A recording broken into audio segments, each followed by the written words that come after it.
Let's see the question.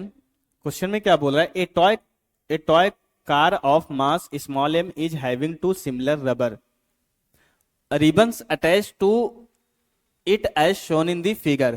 The force constant of each rubber ribbon is K and surface is frictionless. The car is displaced from mean position by x centimeter and released. At the mean position, the ribbons are undeformed. Vibration period is।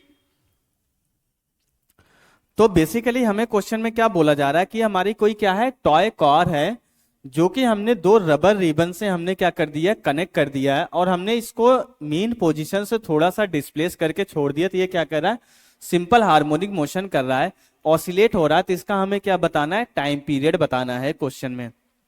और इसका rubber ribbon का जो rubber ribbon का जो constant दिया है हमें, कितना दिया है हमारा, के बराबर दिया है। ठीक है, अब देखो यहाँ पे तो हम इसको ये नहीं, क्योंकि ये रबर रिबन है तो हम इसको एज ए स्प्रिंग की तरह ट्रीट कभी नहीं कर सकते, क्योंकि दोनों अलग अलग हमारे क्या होते हैं, डिवाइसेस होते हैं, या दोनों अलग अलग हमारे सिस्टम्स होते हैं। इसलिए हम रबर रिबन को कभी भी जो स्प्रिंग की तरह जो है कंसीडर नहीं करेंगे। अगर आपने रबर को स्प्रिंग की तरह कंसीडर कर लिया तो आप डायरेक्टली क्या बताओगे, ये पैरेलल कॉम्बिनेशन है, तो के इफेक्टिव हमारा 2k हो जाएगा, तो m/2k आप बता दोगे और डी ऑप्शन आप करेक्ट कर दोगे, जो कि कंप्लीटली हमारा इनकरेक्ट ऑप्शन माना जाएगा। ठीक है, तो अब इसमें हमारा क्या कंसीडर किया जाएगा, पहले तो हम क्या करेंगे, time period of the simple harmonic motion है हम यूज करेंगे। Time period of the particle performing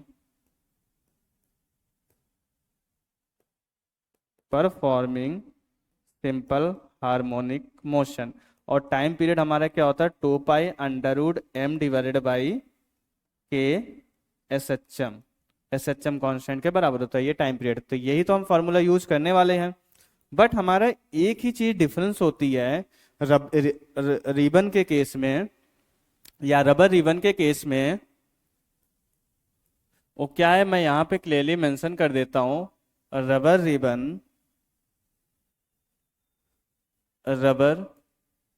ribbons does not apply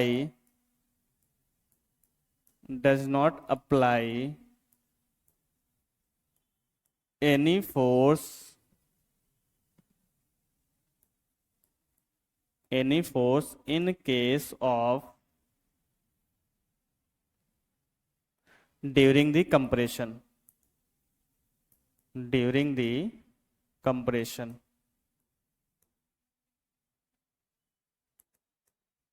right.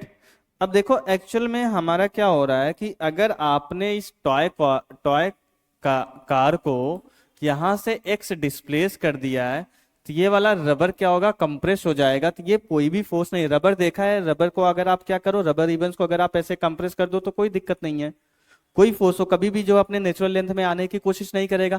But अगर आप उसको एक्सटेंड कर रहे हो, खींच रहे हो, तो क्या करेगा, तब वो अपने नेचुरल लेंथ में आने की कोशिश करेगा, तभी वो फोर्स अप्लाई करता है। ये हमारा कंसेप्ट होता है रबर रिबन का। तो अगर आपने यहाँ पे इसको टॉय कार को अगर हमने मेन पोजीशन से यहाँ पे डिस्प्लेसमेंट दिया, तो यहाँ पे कोई फोर्स नहीं लगेगा, राइट।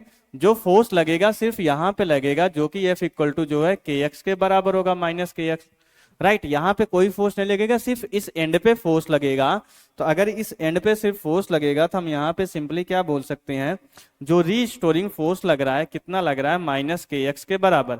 तो मास इंटू एक्सलेशन हो जाएगा -kx के बराबर, तो acceleration equal to -k divided by m into x.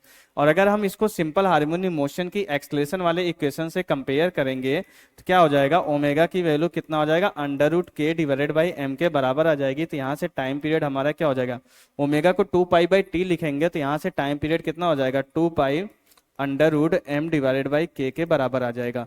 तो यहाँ से हमारा कौन सा ऑप्शन करेक्ट हो जाएगा, यही हमारा करेक्ट आंसर हो जाएगा। तो अगर हम चेक करें तो ये कौन से ऑप्शन में मैच करेगा, हमारा 2π, सी ऑप्शन हमारा क्या हो जाएगा, करेक्ट ऑप्शन हो जाएगा।